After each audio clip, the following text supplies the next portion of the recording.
ಇವತ್ತಿನ ಪತ್ರಿಕಾಗೋಷ್ಠಿಗೆ ಬಂದಿರುವಂತಹ ಎಲ್ಲ ಮಾಧ್ಯಮ ಮಿತ್ರರಿಗೆ ಸ್ವಾಗತವನ್ನು ಕೋರುತ್ತಾ, ಇವತ್ತು ನಾವು ವಿಜಯಪುರ ಜಿಲ್ಲೆಯಲ್ಲಿ ಎರಡು ವಿಚಾರಕ್ಕೆ ತಮ್ಮನ್ನು ನಾವಿಲ್ಲಿ ಕರೆದಿದ್ದೀವಿ.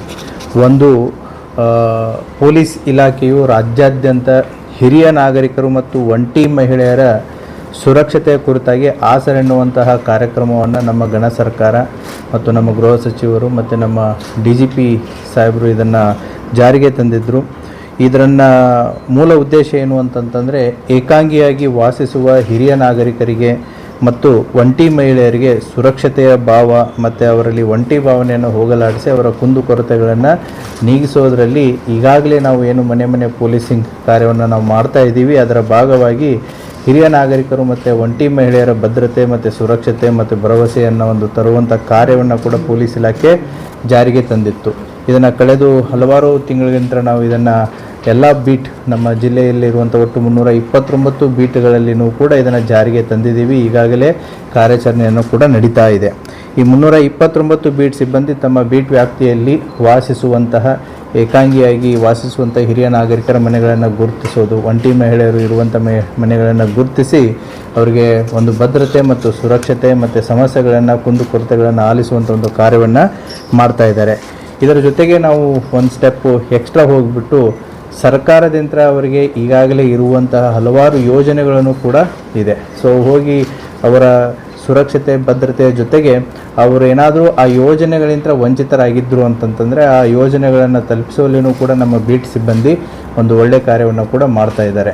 ಜಿಲ್ಲಾಧಿಕಾರಿಗಳಿಂದ ಅವರಿಗಿರುವಂತಹ ಎಲ್ಲ ಸೌಲಭ್ಯ ಯೋಜನೆಗಳ ಕುರಿತಾದಂಥ ಒಂದು ವಿಸ್ತೃತವಂತ ಮಾಹಿತಿಯನ್ನು ಪಡೆದುಕೊಂಡು ಅದನ್ನು ನಾವು ಬೀಟ್ ಸಿಬ್ಬಂದಿಗೆ ಕೊಟ್ಟು ಅವರು ಹಿರಿಯ ನಾಗರಿಕರಿಗೆ ಸಂಬಂಧಪಟ್ಟಂತಹ ಕಾನೂನುಗಳಿಗೆ ಸಂಬಂಧಪಟ್ಟಂತೆ, ತಂದೆ ತಾಯಿ ಮತ್ತು ಹಿರಿಯ ನಾಗರಿಕರ ಪಾಲನೆ ಪೋಷಣೆ ಮತ್ತು ಕಲ್ಯಾಣಕ್ಕೆ ಸಂಬಂಧಪಟ್ಟಂತೆ, ಮತ್ತು ಇಂದಿರಾ ಗಾಂಧಿ ರಾಷ್ಟ್ರೀಯ ವೃದ್ಧಾಪ್ಯ ವೇತನ ಆಗಿರ್ಬೋದು ಮತ್ತು ಸಂಧ್ಯಾ ಸುರಕ್ಷಾ ಯೋಜನೆಯ ಬಗ್ಗೆ ಆಗಿರ್ಬೋದು, ಅಂದರೆ 60 ವರ್ಷಕ್ಕಿಂತ ಮೇಲೆ ಇದ್ದವರಿಗೆ ಪಿಂಚಣಿ, 60 ವರ್ಷಕ್ಕಿಂತ ಕಡಿಮೆ ಇರೋರಿಗೆ ಪಿಂಚಣಿಯ ಸೌಲಭ್ಯ ಆಗಿರ್ಬೋದು, ಮತ್ತು ಹಿರಿಯ ನಾಗರಿಕರಿಗೆ ಬಸ್ ಪ್ರಯಾಣದಲ್ಲಿರುವಂಥ ರಿಯಾಯಿತಿ, ವಿಧವಾ ವೇತನ ಯೋಜನೆ ಆಗಿರ್ಬೋದು, ಮನಸ್ವಿನಿ ಯೋಜನೆ ಆಗಿರ್ಬೋದು, ಮತ್ತು ಮೃತ ರೈತರ ಪತ್ನಿಗೆ ಇರುವಂಥ ಯೋಜನೆಗಳಾಗಿರ್ಬೋದು, ಅಸಿಡ್ ದಾಳಿಗೆ ಒಳಗಾದಂತಹ ಮಹಿಳೆಯರಿಗೆ ಇರುವಂಥ ಯೋಜನೆಗಳಾಗಿರ್ಬೋದು, ವೃದ್ಧಾಶ್ರಮಗಳ ಬಗ್ಗೆ, ಹಿರಿಯ ನಾಗರಿಕರಿಗೆ ಸಹಾಯವಾಣಿ ಕೇಂದ್ರಗಳಾಗಿರ್ಬೋದು, ಹಿರಿಯ ನಾಗರಿಕರ ಹಗಲು ಯೋಗಕ್ಷೇಮ ಕೇಂದ್ರಗಳಾಗಿರ್ಬೋದು, ಹಿರಿಯ ನಾಗರಿಕರಿಗೆ ಗುರುತಿನ ಚೀಟಿ ಮತ್ತು ಈ ರೀತಿಯಾದಂಥ ಯೋಜನೆಗಳನ್ನು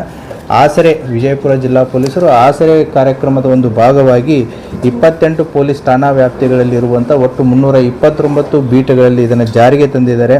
ಈಗಾಗಲೇ ಸುಮಾರು 73 ಈ ರೀತಿಯಾದಂಥ ಒಂದು ಯಶಸ್ವಿ ಸಕ್ಸಸ್ ಸ್ಟೋರೀಸ್ಗಳನ್ನು ನಮ್ಮ ಬೀಟ್ ಸಿಬ್ಬಂದಿಗಳನ್ನು ಮಾಡಿದ್ದಾರೆ.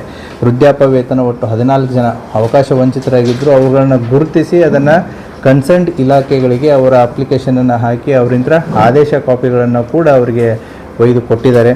ಅದೇ ರೀತಿ ವಿಧವಾ ವೇತನ ಯೋಜನೆ ಒಟ್ಟು 16 ಜನಕ್ಕೆ, ವಿಕಲಚೇತನ ಪೋಷಣಾ ಯೋಜನೆ 8 ಜನಕ್ಕೆ, ಇಂದಿರಾ ಗಾಂಧಿ ರಾಷ್ಟ್ರೀಯ ಪಿಂಚಣಿ ಯೋಜನೆ 6 ಜನಕ್ಕೆ, ಹಿರಿಯ ನಾಗರಿಕರ ಗುರುತಿನ ಚೀಟಿ ಒಟ್ಟು 10 ಜನಕ್ಕೆ, ಸಂಧ್ಯಾ ಸುರಕ್ಷಾ ಯೋಜನೆ ಒಟ್ಟು 6 ಜನಕ್ಕೆ. ಅದೇ ರೀತಿ ಕೆಲವೊಂದು ಜನರ ಮನೆಗೆ ಕರೆಂಟ್ ಸಂಪರ್ಕ ಇನ್ನೂ ಕೆಲವೊಂದು ಜನಕ್ಕೆ ಬಂದಿದ್ದಿಲ್ಲ, ಅದು ಕೂಡ ಕುಂದುಕೊರತೆ ಆಲಿಸುವಂಥ ಸಂದರ್ಭದಲ್ಲಿ ಬಂದಿತ್ತು. ಅವರಿಗೆ ಭಾಗ್ಯಜ್ಯೋತಿ ಯೋಜನೆಯಡಿಯಲ್ಲಿ ವಿದ್ಯುತ್ ಸಂಪರ್ಕವನ್ನು ಕೂಡ ಒಟ್ಟು 6 ಜನರಿಗೆ, ಕೆಲವೊಂದು ಜನ ಸರ್ಕಾರದಿಂದ ಉಚಿತ ಕಣ್ಣಿನ ಶಸ್ತ್ರಚಿಕಿತ್ಸೆ, ಪೊಲೀಸರು ಹೋದಾಗ ಅವ್ರ ಸಮಸ್ಯೆಗಳಂತಂದರೆ ಅವ್ರದ್ದು ಆರೋಗ್ಯದ ಸಮಸ್ಯೆಗಳನ್ನು ಹೇಳಿದ್ದಂಥ ಉದಾಹರಣೆಗಳಿದ್ದಾವೆ. ಒಟ್ಟು 3 ಜನಕ್ಕೆ ಕಣ್ಣಿನ ಶಸ್ತ್ರಚಿಕಿತ್ಸೆ ಉಚಿತವಾಗಿ ಸರ್ಕಾರದ ಯೋಜನೆಯಡಿಯಲ್ಲಿ ಮಾಡಿಸಿಕೊಟ್ಟಿದ್ದಾರೆ. ಅಷ್ಟೇ ಅಲ್ಲದೆ ಬ್ಯಾಂಕ್ ಮತ್ತು ಅಂಚೆ ಕಚೇರಿಯಲ್ಲಿ ಖಾತೆಗಳನ್ನು ಕೂಡ ಅವರಿಗೆ ತರಿಸಿಕೊಡುವಂಥ ಕೆಲಸವನ್ನು ಮಾಡಿದ್ದಾರೆ. ಈ ರೀತಿ ಒಟ್ಟು 73 ಸಕ್ಸಸ್ ಸ್ಟೋರೀಸ್ಗಳನ್ನು ನಮ್ಮ ಬೀಟ್ ಸಿಬ್ಬಂದಿ ಈಗಾಗಲೇ ಮಾಡಿದ್ದಾರೆ. ಈಗಲೂ ಕೂಡ ಇದು ಎಲ್ಲ ಬೀಟ್ಗಳಲ್ಲಿಯೂ ಕೂಡ ಜಾರಿ ಇದ್ದು ಇನ್ನೂ ಹಲವಾರು ಈ ರೀತಿ ಇರುವಂತಹ ಹಿರಿಯ ನಾಗರಿಕರಾಗಿರ್ಬೋದು ಮತ್ತು ಒಂಟಿ ಮಹಿಳೆಯರನ್ನು ಗುರುತಿಸಿ ಅವರಿಗೆ ಅನುಕೂಲ ಮಾಡಿಕೊಡುವಂಥ ಒಂದು ಕೆಲಸವನ್ನು ಜನಸ್ನೇಹಿ ಪೊಲೀಸ್, ಜನರ ಪರವಾಗಿ ಇರುವಂಥ ಒಂದು ಪೊಲೀಸ್ ವ್ಯವಸ್ಥೆಯನ್ನು ನಮ್ಮ ಬೀಟ್ ಸಿಬ್ಬಂದಿಗಳು ಜಾರಿಯನ್ನು ತಂದಿದ್ದಾರೆ.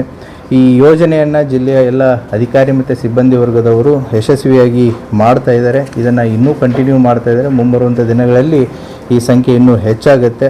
ಈ ಕಾರ್ಯಕ್ರಮವನ್ನು ಏನು ರಾಜ್ಯ ಸರ್ಕಾರ ಒಂದು ಉದ್ದೇಶದಿಂದ ಇದನ್ನು ತಂದಿತ್ತು, ಅದನ್ನು ಅರ್ಥಪೂರ್ಣವಾಗಿ ವಿಜಯಪುರ ಜಿಲ್ಲಾ ಪೊಲೀಸ್ನವರು ಮಾಡ್ತಾ ಇದ್ದಾರೆ.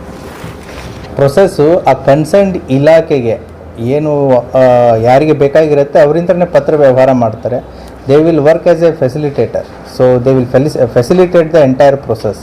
ಈಗ ತಹಶೀಲ್ದಾರ್ ಆಫೀಸಿಂದ ಕೆಲಸ ಆಗಬೇಕಾಗಿದ್ದರೆ ಅವರಿಂದ ಅರ್ಜಿಯನ್ನು ತಹಶೀಲ್ದಾರ್ ಆಫೀಸಿಗೆ ಕೊಡಿಸಿ ತಹಶೀಲ್ದಾರ್ ಆಫೀಸಲ್ಲಿ ಫಾಲೋ ಅಪ್ ಮಾಡಿ ಅದು ವರ್ಕ್ ಆರ್ಡರ್ ಆಗೋವರೆಗೂ ಕೂಡ ಅದನ್ನು ಪ್ರೊಸೆಸ್ಸನ್ನು ಇವರೇ ಫಾಲೋ ಅಪ್ ಮಾಡ್ತಾರೆ. ಹಾಂ, yes we have given the details of the schemes. So ಸ್ಕೀಮ್ಸ್ಗಳ ಡೀಟೇಲ್ಸನ್ನು ಕೂಡ ನಾವು ಈ ರೀತಿ ಮಾಡಿ ಕೊಟ್ಟಿದ್ದೀವಿ. ಯಾವ್ಯಾವ ಇಲಾಖೆಗೆ ಯಾವ್ಯಾವ ಯೋಜನೆಗಳು ಬರ್ತವೆ, ಸೊ ಯಾವ ರೀತಿ ಪ್ರೊಸೆಸ್ ಮಾಡಬೇಕು ಅಂತಂಥೇಳಿ. ಸೊ ವೃದ್ಧಾಪ್ಯ ವೇತನ ಯಾರಿಗೆ ಅಪ್ರೋಚ್ ಆಗಬೇಕು, ಬಸ್ ರಿಯಾಯಿತಿ ಪ್ರಯಾಣ ದರ ಯಾರಿಗೆ ಅಪ್ರೋಚ್ ಆಗಬೇಕು. ಸೊ ಆ ರೀತಿಯಾಗಿ ಅವ್ರಿಗೆ ಈಗಾಗಲೇ ನಾವು ಅದರ ಬಗ್ಗೆ ಮಾಹಿತಿಯನ್ನು ಕೊಟ್ಟು ಅವರು ಬೀಟ ವ್ಯವಸ್ಥೆ ಅಂತ ಹೋದಾಗ ಆಸರೆ ಅಂತ ಸ್ಕೀಮಿಗೆ ಆಸರೆ ಯೋಜನೆ ಅಂತ ಹಳ್ಳಿಗಳಿಗೆ ಹೋದಾಗ ಆ ಸಮಸ್ಯೆಗಳನ್ನು ಗುರುತಾಕೋತಾರೆ. ಕೆಲವೊಂದು ಸಮಸ್ಯೆಗಳು ಹೊಸದಾಗಿ ಬರುತ್ತೆ. ಸೊ ಎಲ್ಲ ಯೋಜನೆಗಳನ್ನು ಒಂದೇ ಕಡೆ ಇರೋಂತಲ್ಲ. ಸೊ ಆವಾಗ ಸಂಬಂಧಪಟ್ಟಂತಹ ನಮ್ಮ ಇನ್ಸ್ಪೆಕ್ಟ್ರು PSI ಅವರು ತಹಶೀಲ್ದಾರ್ ಜೊತೆಗೆ ಚರ್ಚೆ ಮಾಡಿ ಏನು ಸಹಾಯ ಮಾಡೋಕ್ಕಾಗುತ್ತೆ ವಿತಿನ್ ದ ಏನು ಸರ್ಕಾರದ ಯೋಜನೆಗಳಲ್ಲಿ ಆ ರೀತಿಯಾದಂಥ ಒಂದು ಸಹಾಯವನ್ನು ನಮ್ಮ ಪೊಲೀಸ್ನವರು ಹಿರಿಯ ನಾಗರಿಕರಿಗೆ ಮತ್ತು ಒಂಟಿ ಮಹಿಳೆಯರಿಗೆ ಮಾಡಿಕೊಡ್ತಾ ಇದ್ದಾರೆ. पल पल की खबरों के लिए हमारे YouTube चैनल को सब्सक्राइब कीजिए, हमारे वीडियो को लाइक कीजिए और सबसे पहले हमारी न्यूज देखने के लिए बेल आइकॉन पर क्लिक करना ना भूलें.